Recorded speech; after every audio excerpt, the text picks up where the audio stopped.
Oke, bismillahirrahmanirrahim. Assalamualaikum warahmatullahi wabarakatuh. Salam jumpa mahasiswa, selamat datang di kelas MOOCs Universitas Terbuka.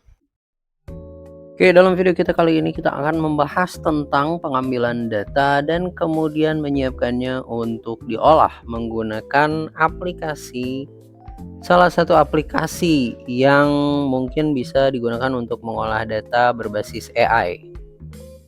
Di sini kita lihat data yang saya peroleh menggunakan Microsoft Form.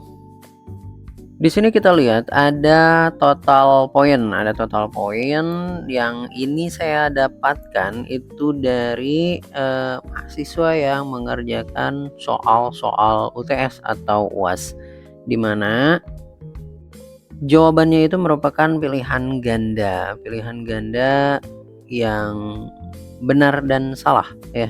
Dan ini poin-poinnya, masing-masing soal itu bernilai 2,5 poin jika mahasiswa menjawab benar, dan jika mahasiswa menjawab salah maka skornya adalah 0 poin. Sehingga dari total soal yang kita berikan kepada mahasiswa ini, pada akhirnya kita akan memperoleh total poinnya ini, total skor yang diperoleh oleh mahasiswa. Di sini saya sembunyikan namanya, dan tapi saya siapkan ini nomor induk mahasiswanya. Oke, bagaimana caranya? Nah, teman-teman nanti bisa masuk ke Microsoft Form, itu bisa menggunakan Microsoft Edge ya. Kalau misal di Microsoft Edge ini biasanya sudah ada di sininya, di aplikasi Bing mesin pencarinya. Di sini ada titik 9 ya.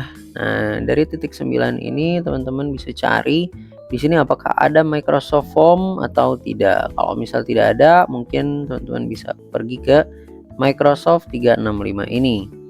Dan kemudian setelah masuk ke Microsoft 365, teman-teman mungkin bisa melakukan sign in di sini. Nah, kalau misal kita sudah terbiasa sign in, maka kita bisa langsung saja pilih ke bawah sini akun yang biasa kita masuk ya. Oke, di sini kita sudah masuk ke jendela awal atau dashboard dari Microsoft 365. Nah, yang kita cari ini adalah Microsoft Form ya. Tapi ternyata Microsoft Form ini ada dua, ada yang bentuk form, ada yang bentuk quiz ya. Quiz itu berarti ada benar salah, sedangkan Microsoft Form itu biasanya digunakan untuk survei, kepentingan survei.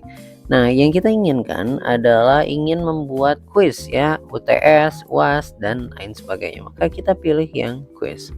Sehingga nantinya kita bisa membuat pilihan benar dan pilihan salah. Untuk awal-awal di sini ada beberapa pilihan, apakah kita ingin membuat soal multiple choice atau soal isian sederhana gitu ya. Isian pendek atau isian panjang, tapi yang kita inginkan adalah membuat soal multiple choice. Nah, di sini kita langsung disajikan saat kita memilih multiple choice itu ada suatu pertanyaan, kita disediakan semacam jendela ya, jendela untuk membuat suatu pernyataan. Dan kemudian kita juga disediakan untuk mengisi pilihan-pilihan jawabannya, multiple choice-nya. Kita bisa menambahkan sampai beberapa opsi, misal A, B, C, D, dan E. Nah, itu bisa ya. Tapi yang kita inginkan bukan pilihan berganda A, B, C, D, sampai E. Tapi yang kita butuhkan adalah kita ingin membuat suatu soal dengan pilihan jawaban benar dan salah seperti yang kita inginkan. Nah, ini kita lihat sebagai contoh, ada suatu pernyataan presiden setelah Jokowi adalah Pak Prabowo. Apakah ini benar ataukah ini salah? Nah, jawabannya adalah benar. Maka kita harus memberikan tanda pada jawaban benar itu checklist ya.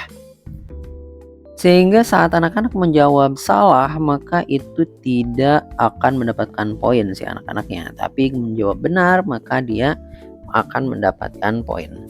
Nah, kita di sini kita bisa menambahkan ini membuatnya si soal ini harus dijawab. Kalau misal tidak, maka dia tidak akan bisa menyelesaikan quiz yang kita berikan.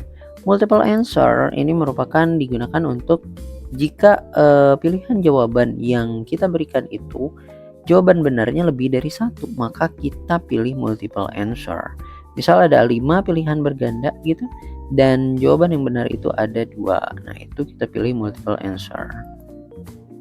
Kemudian di sini ada titik 3 dan ada beberapa pilihan di sini. Shuffle option artinya pilihan benar dan salah ini mau diacak atau tidak gitu. Kalau benar, awalnya benar itu ada di atas, tapi kalau misal shuffle option ini diaktifkan, maka kadang-kadang jawaban benarnya itu bisa jadi di bawah, sedangkan jawaban salahnya ada di atas.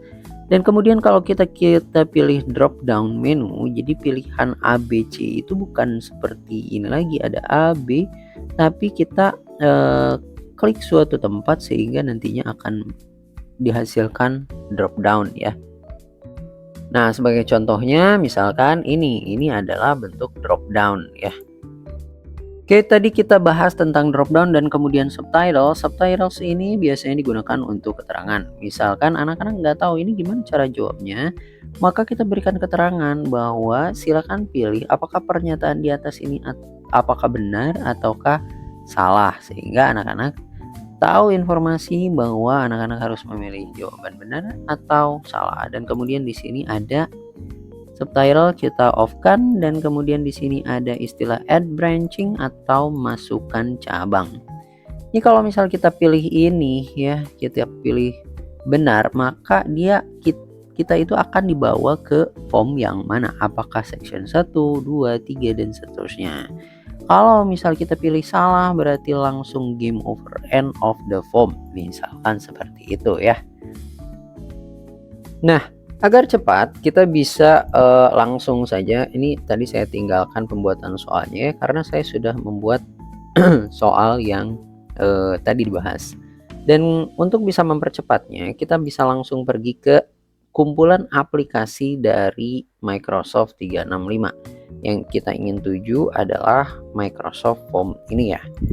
Nah, di sini kita cari, di sini semua disimpan, file-file yang sudah kita buat itu tersimpan dengan rapi dalam satu aplikasi, yaitu dari Microsoft Form-nya. Ini yang tadi kita buat tidak berjudul dan ini uji coba. Yang kita inginkan adalah bisa kita telusuri di sini ya. Nah, cuman kan tadi sebenarnya tugas kimia dasar ya. Kita coba tengok di Microsoft Form, dan ini saya sudah membuat beberapa folder. Nah, untuk bisa membuat folder, nah teman-teman nanti mungkin bisa masuk ke dalam new collection ini. New collection, jadi kita berikan nama koleksi apa nih? Koleksi mata kuliah pengantar biokimia kah, atau kampus mengajar, Aplikom dan lain sebagainya. Itu semacam folder-folder ya. Dan kemudian kita coba masuk ke kimia dasarnya. Nah, ini dia yang ingin kita cari. Modelnya ini adalah isian singkat. Nah, untuk bisa membuat pertanyaan baru, nah di sini insert new question, nanti kita akan diberikan pilihan apakah membuat pilihan ganda ataukah membuat isian singkat ya. Tapi kita tidak ingin membuat pilihan yang soal yang baru karena kita sudah jadi. Nah, ini adalah NIM-nya, ini pun sama isian singkat, dan kemudian ini kelasnya, ini pilihan berganda, dan kemudian kita masuk ke dalam soal. Soalnya di sini kita mulai dari nomor 4 karena nilai jadi informasi atau pernyataan pertanyaan yang sebelumnya kita buat ini tidak bernilai ya. Jadi ini kita kunci nih, kita kunci sehingga nanti tidak masuk jadi sesuatu yang teracak. Nah, kita ingin mengacak soalnya agar tidak saling contek misalkan ya. Maka kita masuk ke dalam gear ini. Gear ini merupakan setting, dan kemudian kita apakah ini accept response atau tidak. Ini sudah tidak menerima respon lagi. Tapi kalau misal kita ingin mulai mengumpulkan data, maka ini harus di checklist accept response ya. Kalau misal sudah selesai, maka ini kita tutup aja, kita unchecklist.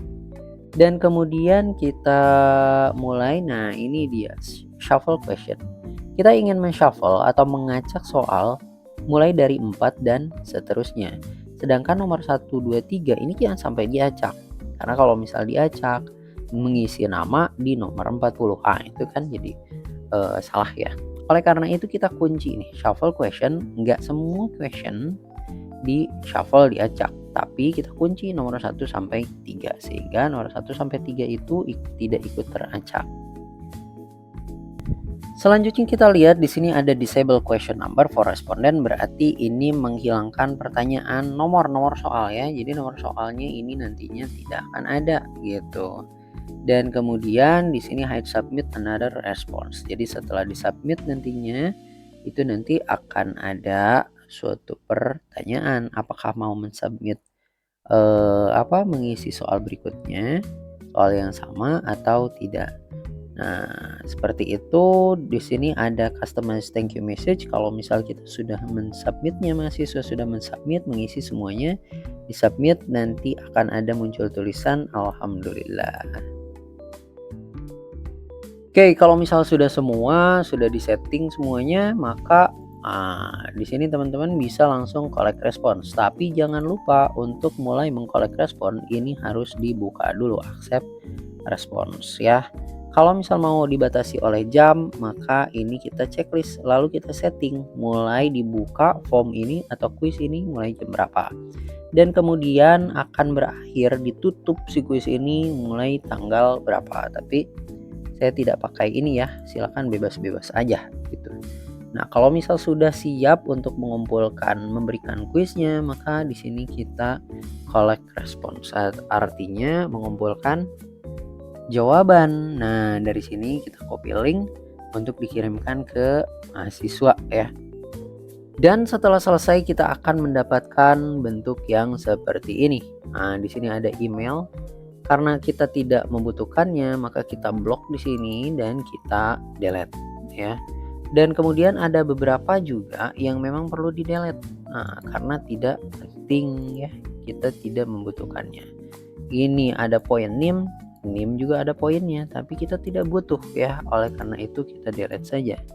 Jadi ada beberapa hal yang kita perlu delete dan ada juga beberapa hal yang mungkin tidak perlu kita delete. Intinya dengan merapihkan data ini kita akan jadi lebih mudah dalam mengolah data.